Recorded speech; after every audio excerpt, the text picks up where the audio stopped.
नमस्कार दोस्तों, स्वागत है आप सबका आपके अपने यूट्यूब चैनल एग्ज़ाम टैबलेट में। दोस्तों, इस वीडियो में हम लोग झारखंड में एएनएम और जीएनएम का जो एंट्रेंस एग्ज़ाम हुआ था, उसका आंसर देखेंगे और यहाँ पे जो हम लोग देखेंगे वो फिज़िक्स का देखेंगे। तो चलिए स्टार्ट करते हैं। देखिए 31 नंबर क्वेश्चन में क्या है कि नेत्र का रेटिना एक क्या है? एक लाइट सेंसिटिव स्क्रीन है, ठीक है? प्रकाश संवेदी पटल है। उसके बाद जो नेक्स्ट है देखिए इसमें क्या है कि नेत्र लेंस की फोकस दूरी को समायोजित करते हुए मानव नेत्र भिन्न दूरियों पर वस्तुओं पर फोकस कर सकता है। यह डैश के कारण होता है, तो ये किसके कारण होता है? ये समायोजन के कारण होता है, ठीक है? एकोमोडेशन के कारण होता है। उसके बाद जो नेक्स्ट है देखिए इसमें क्या है कि तारों का टिमटिमाना डैश के कारण होता है, तो तारों का जो टिमटिमाना है ये किसके कारण होता है? एटमॉस्फेरिक रिफ्रैक्शन के कारण, वायुमंडलीय अपवर्तन के कारण। उसके बाद जो नेक्स्ट है यहाँ पे क्या है कि the scattering of light by the colloidal particles. तो देखिए स्कैटरिंग ऑफ लाइट क्या होता है? टिंडल इफेक्ट होता है, ठीक है? टिंडल प्रभाव। उसके बाद जो नेक्स्ट है इसमें क्या बोल रहा है कि 1 एम्पीयर विद्युत धारा, तो इसको कैसे प्रदर्शित करते हैं? तो 1 कूलाम्ब पर सेकंड, ठीक है? ये होगा option number D, 1 coulomb by 1 second.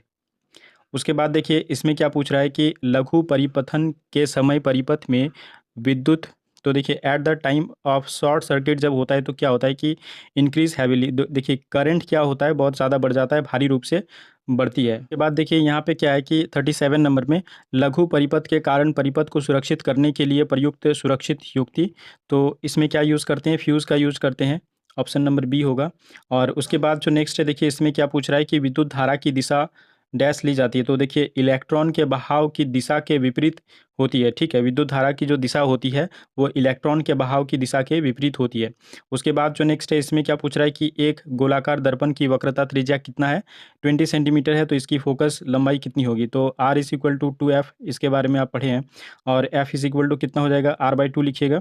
तो यहाँ पे कितना हो जाएगा? 20/2, तो यहाँ पे कितना निकलेगा? 10 सेंटीमीटर, इसको मीटर में बदलिएगा तो कितना आ जाएगा? 0.1 मीटर हो जाएगा, ठीक है?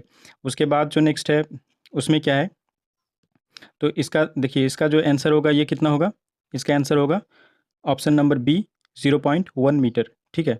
उसके बाद जो नेक्स्ट है यहाँ पे क्या बोल रहा है, देखिए प्रतिरोध 20 ओम के एक विद्युत लैंप और 4 ओम प्रतिरोध के एक चालक को एक 6 वोल्ट बैटरी से जोड़ा जा सकता है, ठीक है?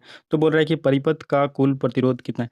देखिए यहाँ पे क्या है कि यहाँ पे कुछ बोला नहीं कि किस में जोड़ा है, कि सीरीज़ में कि पैरेलल में। तो देखिए यहाँ पे जहाँ पे कुछ नहीं बोलेगा उसमें हम लोग क्या करेंगे, ऐसे ही श्रेणी क्रम में जोड़ देंगे। तो 20 ओम यहाँ पे हो गया और यहाँ पे कितना हो गया? 4 ओम। तो कितना हो गया? टोटल 24 ओम हो गया, ठीक है?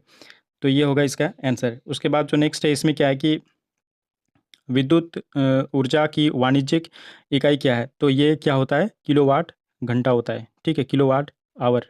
उसके बाद जो नेक्स्ट है इसमें क्या है कि विद्युत ऊष्मन युक्तियाँ जैसे ब्रेड टोस्टर और विद्युत आयरन शुद्ध धातु की बजाय मिश्र धातु की बनाई जाती है, क्योंकि देखिए क्यों बनाई जाती है इसको मिश्र धातु की? तो इसलिए क्योंकि जो मिश्र धातु का जो प्रतिरोध होता है वो क्या होता है? अधिक होता है। एलॉय हैव हाई रेसिस्टिविटी, इसलिए इसका जो ऑप्शन नंबर बी है ये सही होगा। उसके बाद जो नेक्स्ट है देखिए इसमें क्या पूछ रहा है कि फ्लेमिंग के बाएं हाथ के नियम के अनुसार तर्जनी की दिशा, तो देखिए यहाँ तर्जनी इसको क्या प्रदर्शित करता है? तो ये मैग्नेटिक फील्ड को प्रदर्शित करता है फ्लेमिंग के बाएं हाथ के नियम के अनुसार चुंबकीय क्षेत्र, ठीक है? इसका यही आंसर होगा। उसके बाद जो नेक्स्ट है देखिए इसमें क्या है कि एक परिपथ में एक विद्युत धारा की उपस्थिति का पता लगाने वाली युक्ति, तो ये क्या होता है? ये गैल्वेनोमीटर होता है। इसका जो सही जवाब है कि उसके बाद यहाँ पे क्या पूछ रहा है कि ईएमआई प्रक्रिया, तो देखिए जो इलेक्ट्रोमैग्नेटिक इंडक्शन होता है ये क्या होता है कि एक चुंबक और एक कुंडली के बीच सापेक्ष गति के कारण क्या होता है? कुंडली में प्रेरित धारा उत्पन्न होती है, ठीक है? ये उसका आंसर होगा सी नंबर ऑप्शन, ठीक है? उसके बाद जो नेक्स्ट है देखिए इसमें क्या है 46 में दिए गए माध्यम के युग्म के लिए आपतित कोण के साइन से अपवर्तन कोण के साइन का अनुपात है। इस नियम को क्या कहते हैं? तो इस नियम को स्नेल का नियम कहते हैं और ये ऑप्शन नंबर डी इसका सही होगा, स्नेल्स लॉ। उसके बाद जो नेक्स्ट है इसमें क्या पूछ रहा है कि निम्नलिखित में से किसका अपवर्तनांक सबसे अधिक होता है? तो ये हीरा का होता है सबसे अधिक।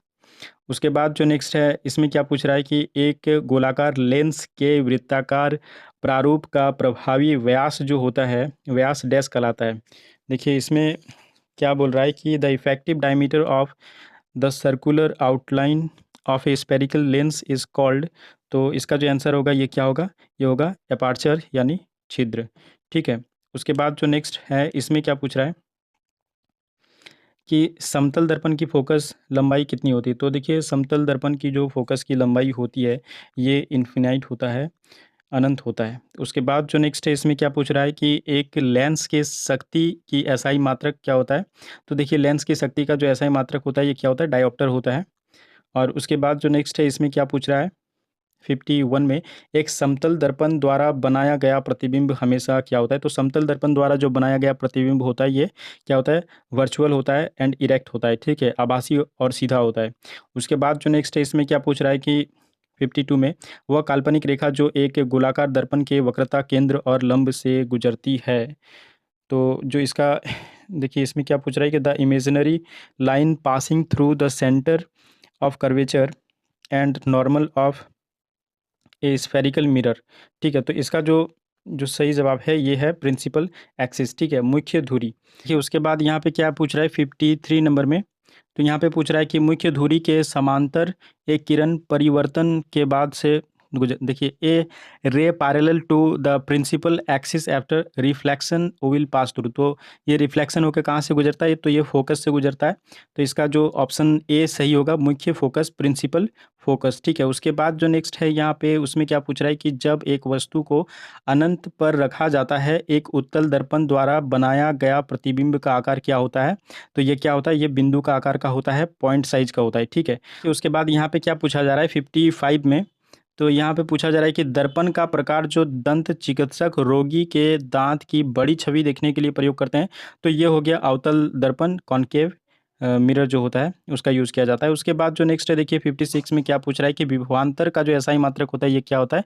तो विभवांतर का एसआई मात्रक होता है आपका वोल्ट, ठीक है। ऑप्शन नंबर सी यहाँ पे सही होगा। उसके बाद जो नेक्स्ट है देखिए इसमें क्या पूछ रहा है कि यदि धात्विक तार की लंबाई दोगुनी है तो तार की प्रतिरोध, देखिए अगर तार का लंबाई लेंथ दोगुना कर देगा तो क्या हो जाएगा?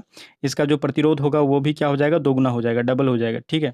उसके बाद जो नेक्स्ट है देखिए इसमें क्या पूछ रहा है कि इलेक्ट्रॉन की वो संख्या जिसमें 1 कूलम्ब आवेश बनता है। तो देखिए 1 कूलम्ब आवेश बनने में कितना इलेक्ट्रॉन लगता है? तो ये लगता है 6.25 इंटू 10⁻18 इलेक्ट्रॉन्स, ठीक है। तो ये आपका आंसर यहाँ पे सही होगा, ऑप्शन नंबर बी, ठीक है। उसके बाद जो नेक्स्ट है इसमें क्या है, देखिए इसमें क्या पूछ रहा है कि जब दो प्रतिरोधकों R1 और R2 को समानांतर संयोजन में जोड़ा जाता है तो समतुल्य प्रतिरोध, देखिए इसमें क्या होगा? R1 into R2 by R1 plus R2। उसके बाद जो देखिए इसका जो ऑप्शन नंबर ए है ये क्या होगा? ये सही होगा, ठीक है। उसके बाद जो नेक्स्ट है इसमें क्या पूछ रहा है, इसमें पूछ रहा है कि ऊष्मा का जूल का नियम है। तो देखिए H इज इक्वल टू आप क्या पढ़े हैं? I²RT, ठीक है। तो ये इसका आंसर होगा ऑप्शन नंबर सी।